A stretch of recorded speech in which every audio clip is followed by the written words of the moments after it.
हाय, आपके साथ मैं हूँ Surabhi Sharma. India TV YouTube channel subscribe करिए, बेल आइकन दबाएं। शुरुआत इस वक्त की बड़ी खबर से। कोरोना पर कंट्रोल की सरकार लाख कोशिश कर रही है, लेकिन अब तक नाकामयाब ही है। देश के 100 शहरों में कोरोना कर्फ्यू के बाद भी हालात लगातार बिगड़ते जा रहे हैं।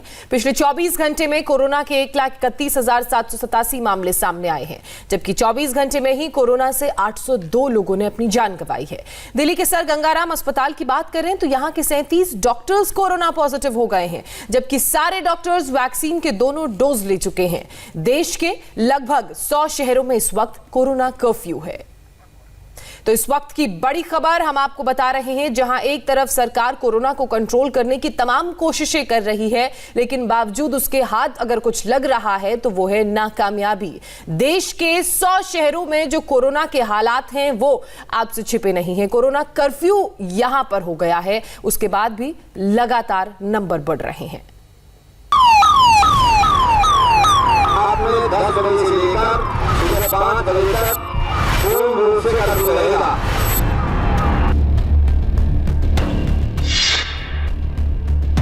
देश के 100 से ज्यादा शहरों में कोरोना कर्फ्यू लग चुका है। रात 10 बजे के बाद आप घर से नहीं निकल सकते। इस दौरान दुकानें बंद रहेंगी, गाड़ियां सड़कों से गायब हो जाएंगी। सिर्फ और सिर्फ पुलिस वालों का पहरा होगा।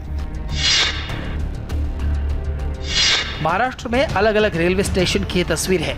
लॉकडाउन के डर से पिछले 3 दिनों में लाखों लोग पुणे, नागपुर और मुंबई शहर को छोड़कर जा चुके हैं। रायपुर की ये तस्वीर है। खाली सड़कें हैं, सिर्फ और सिर्फ पुलिस की गाड़ियां हैं। 2, 4, 10 लोग सड़क पर नजर आ रहे हैं, जो घर से दूध, दही, फल, सब्जी लेने निकले हैं। ये खबर दहशत पैदा करती है कि जो लोग वैक्सीन के दोनों डोज ले चुके हैं वो भी कोरोना पॉजिटिव हो रहे हैं। दिल्ली के सर गंगाराम अस्पताल के 37 डॉक्टर कोरोना संक्रमित पाए गए हैं। हैरानी की बात यह है कि सभी डॉक्टर कोरोना वैक्सीन के दोनों डोज ले चुके हैं। लिहाजा लोगों के दिलों में एक ही सवाल है, क्या फिर से अस्पताल के बेड्स और वेंटिलेटर्स के लिए मारामारी होने वाली है? ये सवाल इसलिए भी क्योंकि देश में पिछले 24 घंटे में कोरोना का सबसे बड़ा अटैक हुआ है।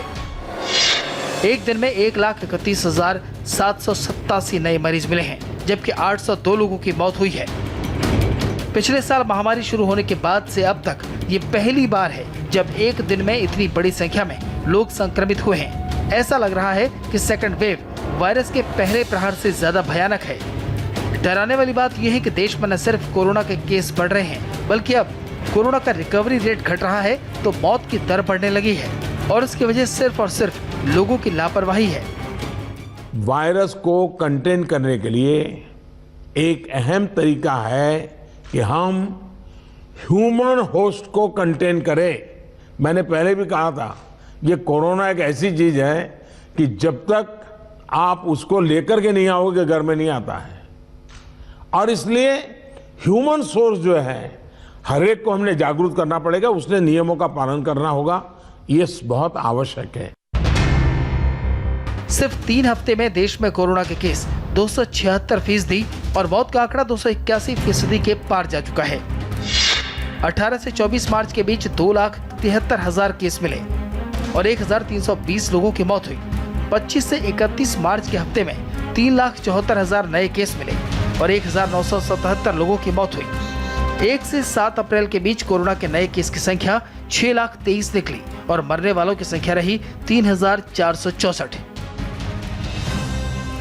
इन डराने वाले आंकड़ों की वजह से नाइट कर्फ्यू यानी कोरोना कर्फ्यू और आंशिक लॉकडाउन वाले शहरों की लिस्ट तेजी से लंबी होने लगी है। हालात बहुत नाजुक हैं और टेंशन बहुत ज्यादा है। WHO ने भी यही कहा कि कोरोना से जंग में पहला हथियार नाइट कर्फ्यू ही है। प्रधानमंत्री ने भी मुख्यमंत्रियों के साथ वर्चुअल मीटिंग में यही कहा।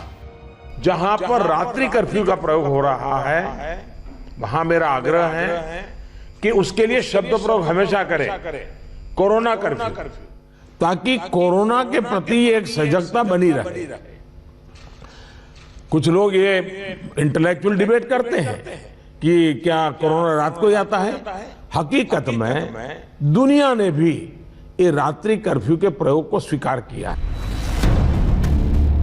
भारत में दुनिया का सबसे बड़ा मिशन वैक्सीनेशन चल रहा है, फिर भी कोरोना काबू में आता नहीं दिख रहा।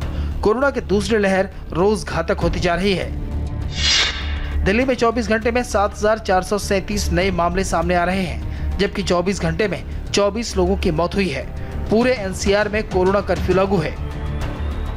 यह हालात तभी सुधर सकते हैं जब हम और आप अपनी जिम्मेदारी समझें। हाय, आई एम सुरभि शर्मा। खबरों से अपडेट रहने के लिए India TV YouTube channel subscribe करिए, साथ में बेल आइकन जरूर दबाएं। जुड़े रहें इंडिया टीवी के साथ।